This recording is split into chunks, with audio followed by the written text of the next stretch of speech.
So in the delegate pack,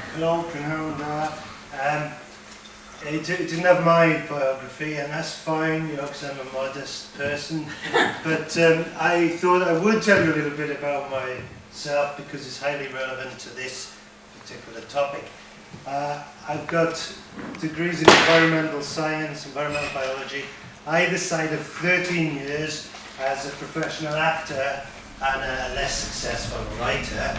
But for 13 years, yes, I made my living in the arts. And when I eventually, after various jobs, I ended up working for Cynnal, one of the first things I wanted to do was to engage the arts on the topic of sustainable development. And has anyone heard of the Emergence Initiative? Been to one of our conferences? Yeah. So I worked with Fern Smith and we co-founded the Emergence Initiative. And Fern now carries that on. There is an Emergence website. I think you should all go and have a look at it. There's lots of Emergence websites, so you'll have to put in something like Fern Smith Emergence. That would find it. Emergence was our attempt to bring artists, policymakers and scientists together in Wales and say, you know, we have a lot of things in common and we need to work together. And from Emergence, the Arts Council commissioned us to, me, Fern, and a few other colleagues, to do research for the Arts Council. And we produced something called the Culture Shift Report. Has anyone read the Culture Shift Report? My biggest fan. Yes. I'm friend of Fern. Oh, right. Well, I think it's fair to say that Culture Shift influenced the strategy that our last speaker just mentioned. And it was not because we thought it all up, it was research. We went out to people like people in this room, arts practitioners, and we gathered evidence from them. And the upshot was that what Culture Shift tells us, we know this anyway, but Culture Shift tells us that art is not a commodity that is consumed within galleries and theatres. Art is part of the fabric of daily life. And in fact, if you want to goes even further than that to say that life is art. Art, yes. or your life should be a work of art, which is pretty deep for the average voter. Right? But behind that, there is a profound truth about what sustainable development is, what my organisation represents. Sustainable development is a horrible phrase, but it's a phrase that represents a rich philosophy. A philosophy of management of the self, of the organisation, of the household, of the community, of the country, and of the planet. And this, when people want to have a go at me and the people I work with, I've heard people say this sustainable development it's a religion, to which I say, yeah, it is a religion, but it's a religion based on science. It's a religion based on the science, the modern science, of ecology and ecosystems science. Is based on empirical evidence that everything is connected and that our lives exist in a continuum of energy transfers. And the implications from this are moral.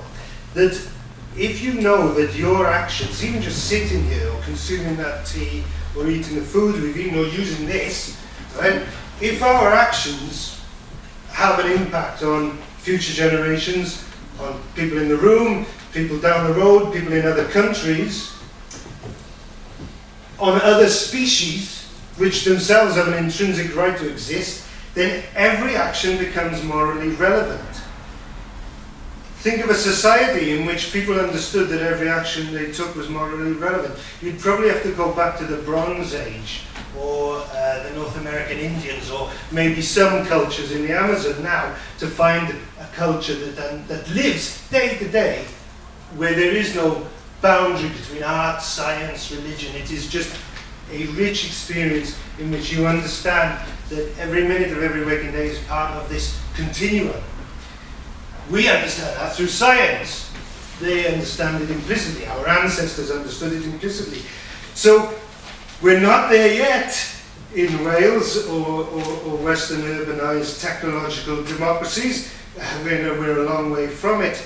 We don't have such a society, but the significance of this is that it's a mindful attempt to create that kind of society. No more, that's a major statement. You talk to the people who put this together, they knew what they were doing. It's a mindful attempt to create a modern, urban, technological, democratic society which is analogous to Stone Age societies, in which people live their lives in balance with nature, live their lives almost as a work of art.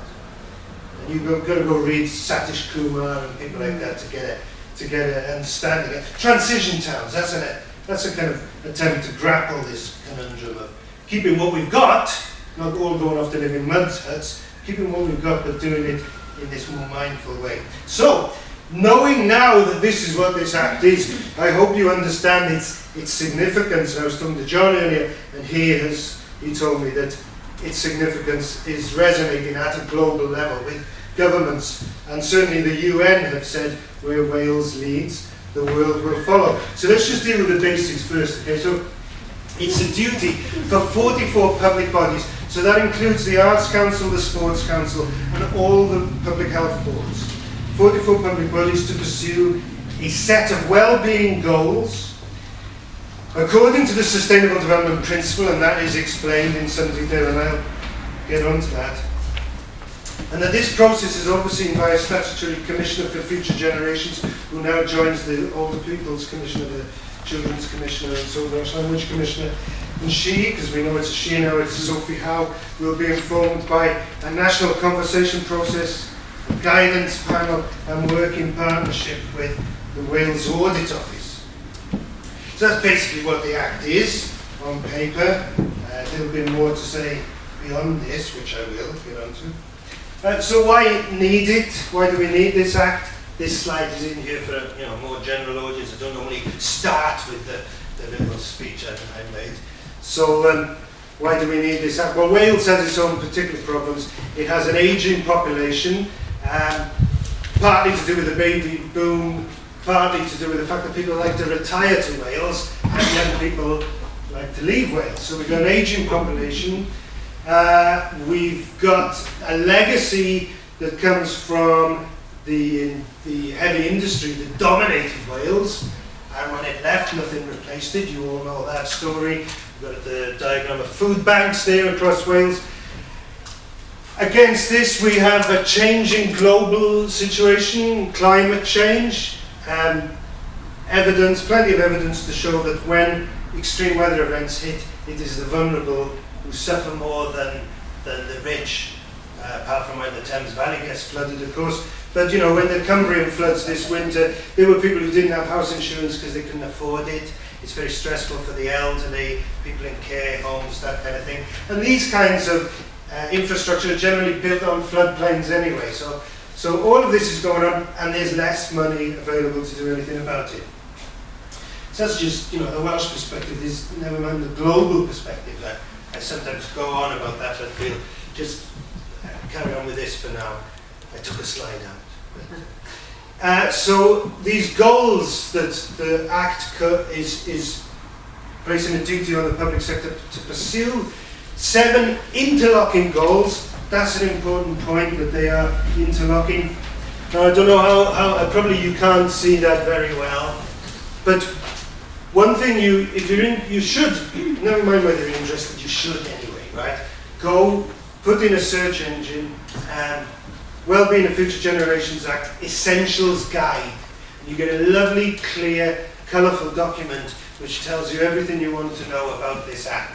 And you'll be able to read these then at your leisure. And when you read the goals, your eyes will be drawn, given the nature of your work, to things like a healthier Wales, a society in which people's physical and mental well-being is maximised, and in which choices and behaviours that benefit future health are understood. And your eyes will be drawn to vibrant culture and thriving Welsh language, a society that promotes and protects culture, heritage and the Welsh language, and which encourages people to participate in the arts and sports and recreation. And I did hear an Arts Council colleague say early on, this is our goal. But I think by now we realise, no, the public bodies affected by the Act All of these are your goal. You can't pick and choose them. That's the point about the interlocking nature, which leads us to the Sustainable Development Principle. In the Act, it refers to the Brundtland definition of sustainable development. The reason why I have to use that phrase when I prefer to use something like ecocentrism, or I've spent ages trying to think of alternatives for sustainable development, but we're stuck with sustainable development. But yeah, I still have systems thinking, ecocentrism. Anyway, so the Brundtland definition of sustainable development that meets the needs of the present without compromising the ability of future generations to meet their needs, but it then goes on to say, which no one ever quotes, that these needs have to be met within environmental limits, unless technological or sociological changes can get you beyond these limits, i.e. if you can meet all your energy demands from solar power, then great, you've exceeded, or you're not bound by the limits of climate change, that kind of thing. Rearrange your organisation, rearrange your society, make it fairer, make it more distributive. That's what that gets us. It's quite a deep thing, the Brundtland definition, and I think people skirt over it, usually. But then the Act then goes on to list these 5 ways of working as part of what it means by the Sustainable Development Principle. And this is where the Act gets really interesting. You look at that and you might think, well, that's just good project management anyway. But it's hard to do in practice. And they're all integrated with each other anyway. So an integrated approach would be what you've been talking about today. It would look for multiple benefits across a range, principally environmental, social and economic priorities. But the more you get into it, the deeper you get. There are plenty of examples, and you've probably been talking about them before I arrived today, of where health benefits are linked to economic benefits, are linked to environmental benefits. Getting people out into green space to improve the biodiversity capacity of a park or a nature reserve helps with their mental health. That reduces costs for the NHS. So that's what we're talking about here, an integrated approach. And long-term thinking, of course, because all of the actions that were undertaken in the Victorian age and the 20th century, we are now living with the consequences of these actions. Climate change being a massive, obvious one of those, burning all those fossil fuels. If you think long-term, you'll be able to hopefully spot pitfalls and take preventative action and avoid the pitfalls happening. And if you are thinking in the long term, you are going to be thinking in an integrated way anyway. And collaboration today has been all about collaboration, examples of collaboration and involvement. Very often public art in the past, people have told me this, I'm not saying that I have direct experience of it, but people have said to me, well, very often artists have been parachuted into a deprived area and they've done art to the people. I guess that was the bad old days. These days, I suspect what happens is artists collaborate and co-produce public art with the community who is going to live with the art after they've gone. So I think you probably all know about involvement, collaboration and integration. But for some public sector teams, this is going to be a bit of a challenge because they've done things in a certain way. There's plenty of sort of stories and I want to say adage, is that the right word? There's plenty of stories anyway of bad old ways of thinking in the public sector where people say, oh, I'm sorry, there's nothing to do with our team. And then the service user or the resident says, but you're here, why can't you fix the pothole? And they say, well, we don't do potholes, we only do fences or stuff like that. See? So this is a challenge to certain areas of the public sector, and the public sector now is already, and has been for about at least 18 months, has been on a journey ready to have to deal with this new way of thinking. I've had a colleague, Chris Lyons, who John knows, who's been seconded to us from Public Health Wales. And Chris has been working tirelessly with public health boards to get them to think, what does this mean to them in terms of a challenge? Natural Resources Wales, they're very advanced on this, as you would hope. And certain local authorities have been called, what do they call them now? I can't remember the phrase.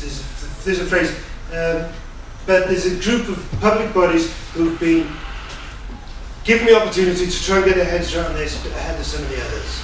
And the phrase escapes me. But Swansea Council is one of them, and they've done very well in trying to change the culture of practice within the local authority ahead of the implementation of the Act, which became law on the 1st of April.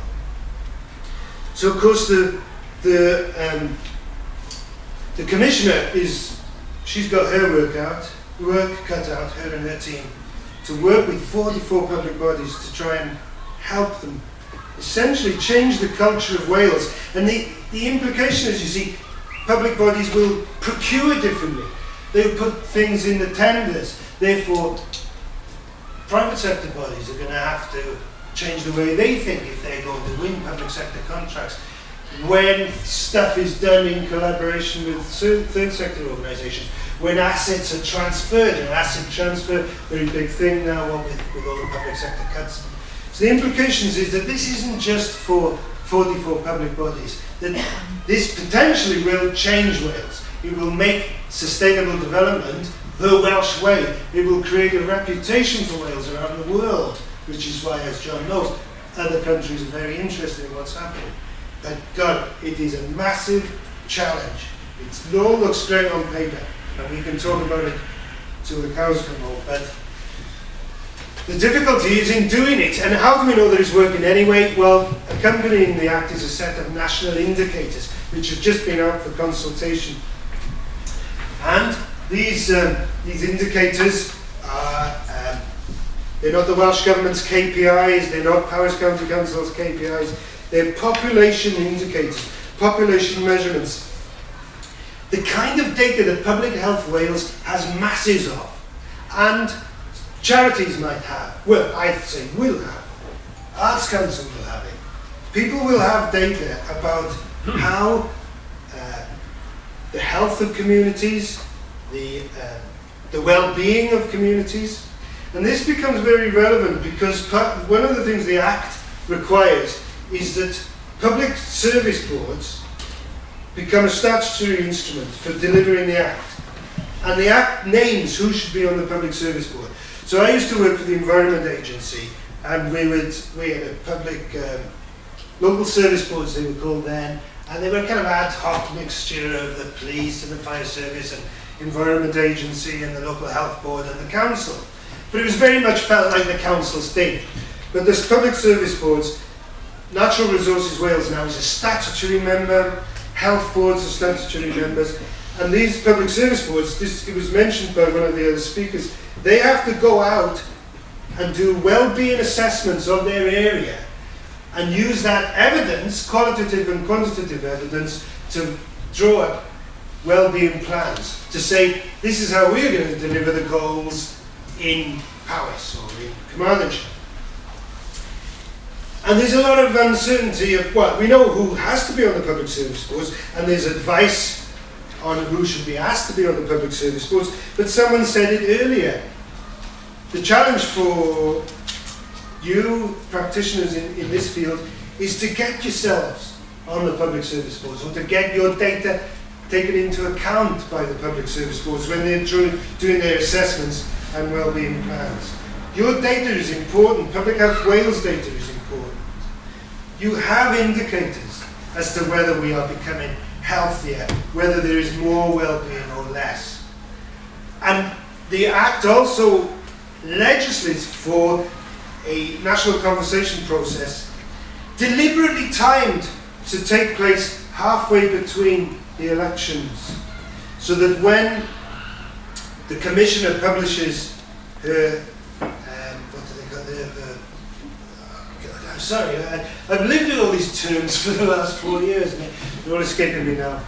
Future Generations Report, that's it. When the Commissioner produces her Future Generations Report, it will be a mixture of quantitative data from Office of National Statistics, Public Health Wales, universities, Met Office, that kind of thing. Quantitative data, plus the result of thousands of what they call national conversations that are going to take place around the country. We piloted the process earlier, Cynnal Cymru did, as part of our contract with the Welsh Government. So what you're getting then is you're getting hard data, but you're also getting, we did the Wales Carers one. I don't know whether anyone was involved in that, but we did the Wales Women one with WI, Wales Carers one. What you're getting then is qualitative data saying, well, you say there is more well-being, you say we are healthier, but this population, this community of interest says, no, they don't feel that. So the policy is obviously not working because the perception of these people, even if quantitatively they are healthier, they don't feel healthier, they don't feel safer, they don't feel better educated. Then that is a challenge for the Commissioner to take that data, lay it before the Assembly, and crucially the parties, before the parties then draw up their manifestos for the next election. And I asked Jane Davidson, one of the architects of the Act, is this deliberate? Is this to influence manifestos? And she said, yeah, absolutely. That's exactly what we were trying to do. It's not Labour's Act, even though it's come in under a Labour government. It will be an act that all political parties, if they form a government, they'll have to live with it and they'll have to be compliant with it. So, the other point about data, and John mentioned it, is data proves the wider added value of arts, of culture and of sport. And integration, one of the 5 ways of working. One of the things that we do now is we offer consultancy to organisations on integrated reporting. And this is one we did for Glamorgan Cricket Club. And so Glamorgan Cricket Club, they got their revenue, great, because everyone does financial reporting. They got their supplier, so how they are influencing through procurement. You got the carbon dioxide, as you'd hope, carbon footprint. But then we've got stuff like partner schools, when they work with schools, when they work with communities of children with learning difficulties, with young girls, get girls involved in cricket. And what we didn't manage it this time now, but what we were trying to do, we were trying to find algorithms and calculations that would allow us to say, for that many hours that these children played cricket with you, you've saved the NHS X amount of pounds because that physical activity equates to a health saving. Well, we didn't quite get our head around it. But that is the kind of thing that I think we culturally, all our organisations are moving towards. So, the final slide is just to conclude that this is everybody's act, not just the 44 public bodies. It's a framework. It has very little teeth or censure. Its success relies very much on the effectiveness of the Commissioner and on the willingness of citizens and organisations, you, to use the Act as a tool for interrogating the decision-making process of public bodies. It can be used by organisations to give communities, geographic and communities of interest, a voice and a place at the decision-making table. So it may not work, you know? It may just end up being a tool in a toolbox that no one ever uses.